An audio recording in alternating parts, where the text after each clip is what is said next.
Olá, o meu nome é Jéssica e eu sou uma verdadeira construtora. E isso não é por causa do meu amor por Lego ou porque eu pareço com o meu pai na parte inferior do corpo e com a minha mãe na parte superior do corpo.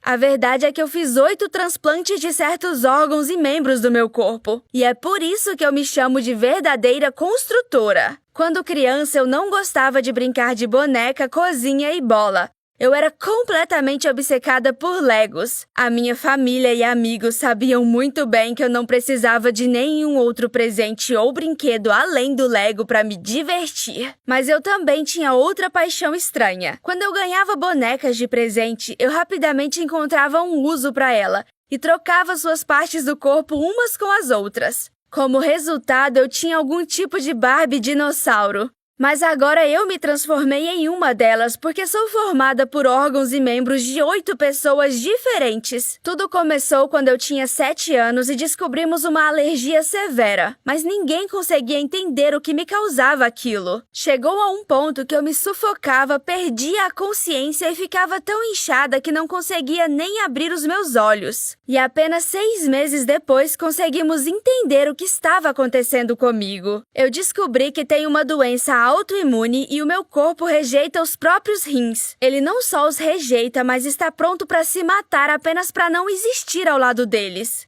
Então o conselho médico decidiu que era necessário tirar esse órgão com urgência antes que fosse tarde demais.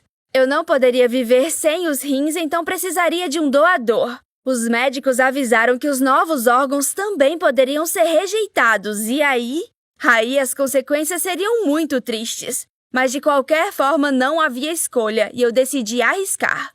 Naquela época, o meu pai foi o meu doador. A operação foi um sucesso e eu tinha certeza de que agora finalmente seria capaz de voltar à vida normal e esse pesadelo acabaria. Bem, isso aconteceu, mas não foi por muito tempo, porque cerca de 1 ano depois comecei a ter novos problemas.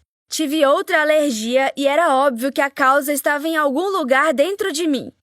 Eu tinha medo que fosse a rejeição do rim transplantado, mas durante o exame descobrimos que a realidade não era menos terrível do que isso.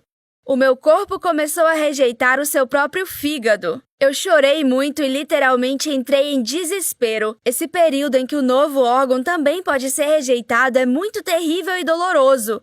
E eu não queria passar por isso de novo. Logo, os médicos disseram que infelizmente não havia outra alternativa. E novamente havia riscos de que o corpo não aceitasse esse novo órgão. Resumindo, tudo era igual da primeira vez. Dessa vez, nem a minha mãe nem o meu pai eram adequados como doadores, mas o meu tio era perfeito. Felizmente, ele concordou em doar um pedaço do seu fígado para mim. Por que um pedaço? Porque o fígado se regenera bem e se constrói só com um pedaço. Logo, houve uma segunda operação e levei cerca de 1 ano para me recuperar. Sim, foi um inferno. Mas consegui superar e fiquei feliz por continuar vendo esse mundo.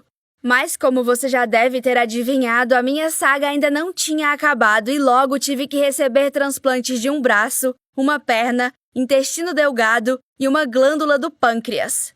Os médicos ficaram surpresos com a forma como os órgãos de outras pessoas eram bem recebidos pelo meu corpo, e também com o fato de uma pessoa passar por tantos transplantes. Eu também fiquei chocada, mas por outro motivo. Como você deve ter imaginado, depois do rim e do fígado, todos os outros órgãos não foram doados para mim por parentes meus. Por isso, tive que esperar por mais de 1 ano, e isso significava morte certa para mim.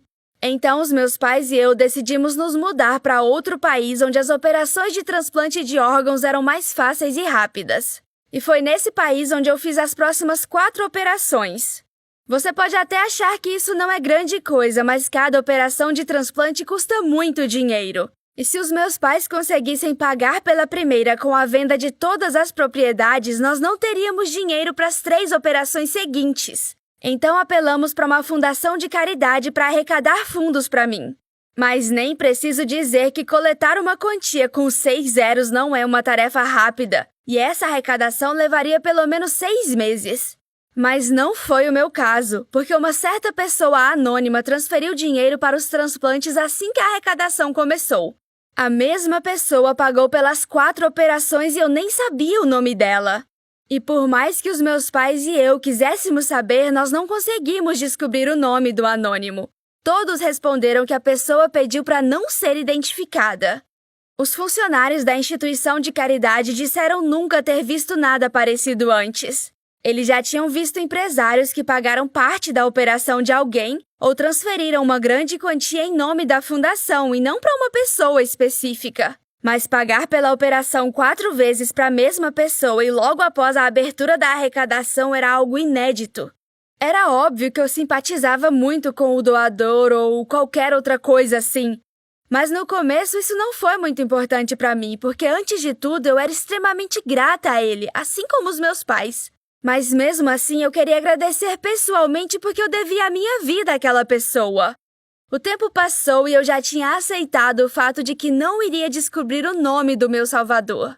Cerca de 8 meses depois da última operação, uma nova rejeição começou. Dessa vez o meu corpo rejeitou a córnea do meu olho. Foi assustador e terrível, pois eu tive medo de ficar cega. Você quase perdeu a vida 6 vezes e agora se incomoda com a sua visão?